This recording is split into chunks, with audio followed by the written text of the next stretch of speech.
کیا پاکستان کے خاتمے کی الٹی گنتی شروع ہو چکی ہے؟ اور میرا جواب تھا اٹس اے بگ یس۔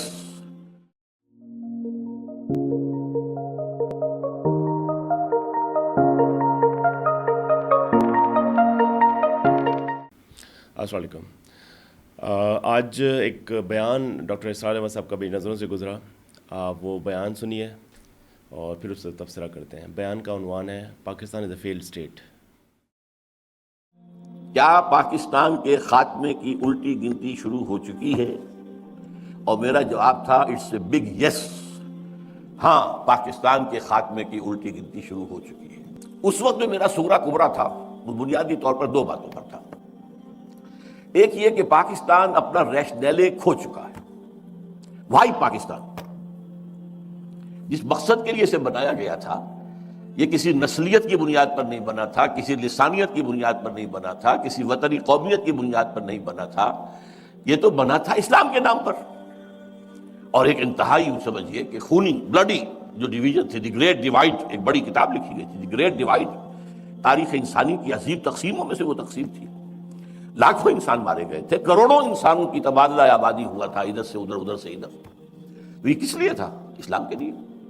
اب ظاہر بات ہے کہ جب یہ ایک آئیڈیالوجیکل اسٹیٹ تھی اور یہاں وہ آئیڈیالوجی جو ہے نہ پروموٹ کی گئی نہ نافذ کی گئی، تو اٹ ہیز لاسٹ اٹس ریزون دی ایتھل۔ یہ جو فرانسیسی ایک لفظ ہے ریزون دی ایتھل، یعنی کسی چیز کے وجود کا سبب، جو اس کا وجود کا سبب ہے۔ ریزون وہ ریزن، انگریزی میں ریزن آپ کہیں گے تو وہ ریزون ہے، ریزون دی ایتھل۔ تو یہ کسی چیز کے لیے وجہ جواز، what's the justification? Pakistan has lost its justification, it's a failed state.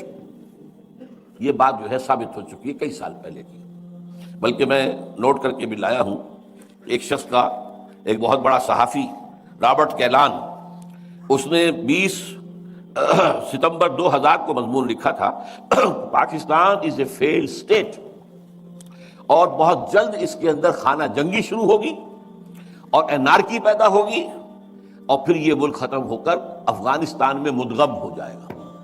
یہ رابرٹ کیلان کا مضمون ہے کہ جو چھپا تھا جنگ کے اندر بھی، تو اس حوالے سے میں نے اس کا صرف آپ کو یاد دہانی کرائی ہے۔ تو پہلی بات تو یہ کہ پاکستان کا جو ریشنیلے ہے، ریزون دی ایتھل ہے، وہ ختم ہو چکا۔ اور دوسرا مذہبی اعتبار سے یہ کہ ہم نے اللہ سے جو بدعہدی کی، وعدہ خلافی کی، اس کی زبردست سزا ہمارے اوپر مسلط ہو چکی ہے۔ اس کی ایک سزا ہے معنوی سزا، وہ فزیکل نہیں ہے، معنوی ہے۔ وہ کیا ہے؟ نفاق ہمارے دلوں کے اندر پلا دیا گیا ہے۔ دنیا کی منافق ترین قوم ہے مسلمانوں نے پاکستان، منافق ترین قوم، اس لیے کہ اللہ کا قاعدہ ہے، اللہ نے بیان کیا ہے قرآن میں، جب کوئی قوم اللہ سے کوئی عہد کرتی ہے، اے اللہ اگر ہمیں یہ دے دے گا تو ہم پھر تیرے بڑے نیک بندے بن جائیں گے اور یہ کر دیں گے اور وہ کر دیں گے، اللہ وہ وعدہ پورا کر دیتا ہے، تو اس کے بعد وہ وعدہ خلافی کرتی ہے قوم، تو اس کی سزا کیا ہے؟ فَعَاقَبَ فِي قُلُوبِهِمْ نِفَاقًا، ان کے دلوں میں اللہ تعالیٰ نفاق پیدا کر دیتا ہے دنیا کے اندر۔ یہ معنوی سزا ہے۔ اس نفاق کی وجہ سے باہمی منافقت ہو گئی، نفاق ہو گیا، اب وہ قوم نہیں رہی، قومیتیں ہو گئی۔ وہ قوم اب کہاں ہے؟ وہ جو قوم ایک تھی، ایک جھنڈے تلے، مسلم لیگ تلے، وہ قوم اب کہاں ہے؟ ڈھونڈ اب اس کو چراغ رخ زیبا لے کر، اس کا تو کوئی وجود ہی نہیں ہے۔ قومیتوں میں تحلیل ہو چکی ہے، عصبیتوں میں تقسیم ہو چکی ہے، علاقائیت بھی ہے، نسلیت بھی ہے، لسانیت بھی ہے، اور مذہبی تفرقے بھی ہیں، وہ تو پارا پارا ہو چکی ہے۔ اس اعتبار سے نفاق باہمی، یہ نفاق کی ایک شکل ہے۔ نفاق کا دوسرا نتیجہ ہوتا ہے کردار کا دیوالہ نکل جانا، جو حدیث میں آیا ہے، 2 حدیثیں ہیں۔ منافق کی نشانیاں 3 ہیں، جس میں تینوں ہیں پکا منافق ہے، اور جس میں ایک ہے تو اسی درجے میں منافق ہے۔ جب بولے جھوٹ بولے، جب وعدہ کرے خلاف ورزی کرے، جب امین بنایا جائے تو غبن کرے، خیانت کرے۔ اب یہ یارڈ سٹک لے کر اپنے معاشرے کو آپ ناپ لیجیے، from which ever angle you like, جدھر سے چاہیں اس کا جو سیکشن ہے کاٹ لیجیے اپنی قوم کا۔ معلوم ہوگا کہ جو جتنا بڑا ہے اتنا ہی بڑا جھوٹا، جو جتنا بڑا ہے اتنا ہی بڑا وعدہ خلاف، جو جتنا بڑا ہے اتنا ہی بڑا غبن کرنے والا۔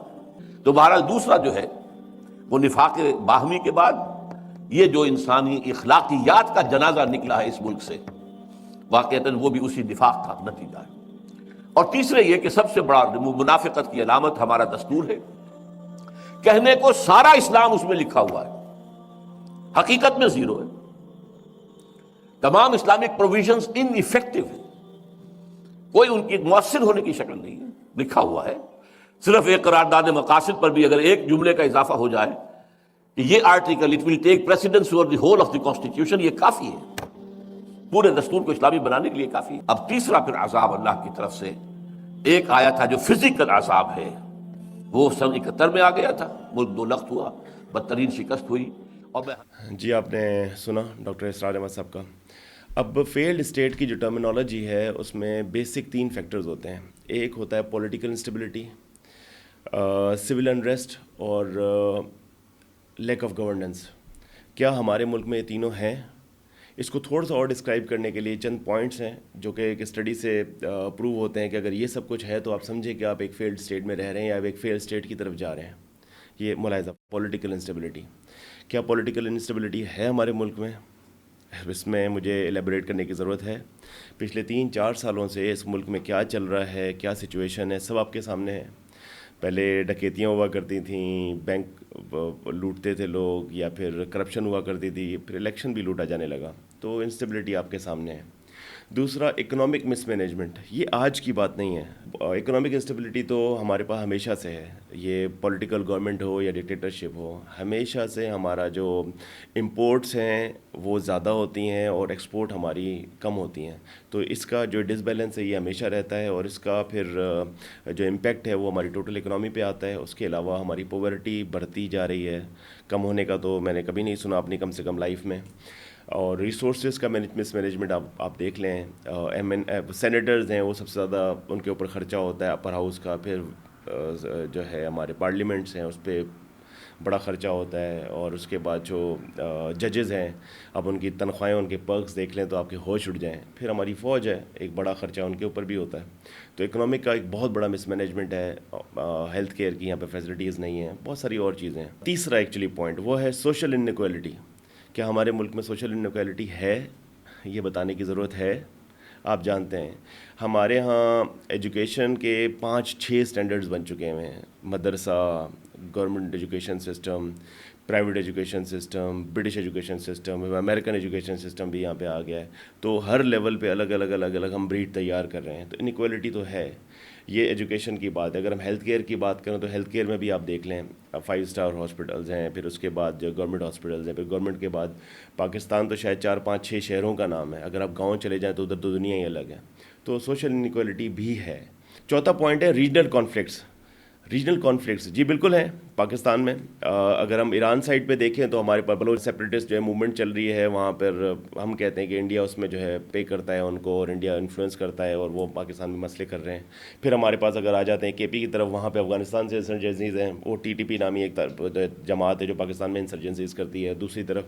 تیسری طرف سندھ میں اور پنجاب کے جو ہے انٹیریئر کے علاقے ہیں، ساؤتھ پنجاب کے، تو وہاں پہ آپ دیکھیں تو وہاں پر جو ہے ڈکیت ہیں اور اس طرح کے ڈاکو ہیں جو لوگوں کو اٹھا کے لے کے جاتے ہیں اور ایک انریسٹ کرتے ہیں. تو یہ ہمارے انٹرنل اور ایکسٹرنل دونوں قسم کی ہمارے پاس جو انسرجنسیز ہیں. تو یہ ایک بڑی وجہ ہوتی ہے ایک فیلڈ اسٹیٹ میں. پھر آ جاتے ہیں فورن انٹرونشن.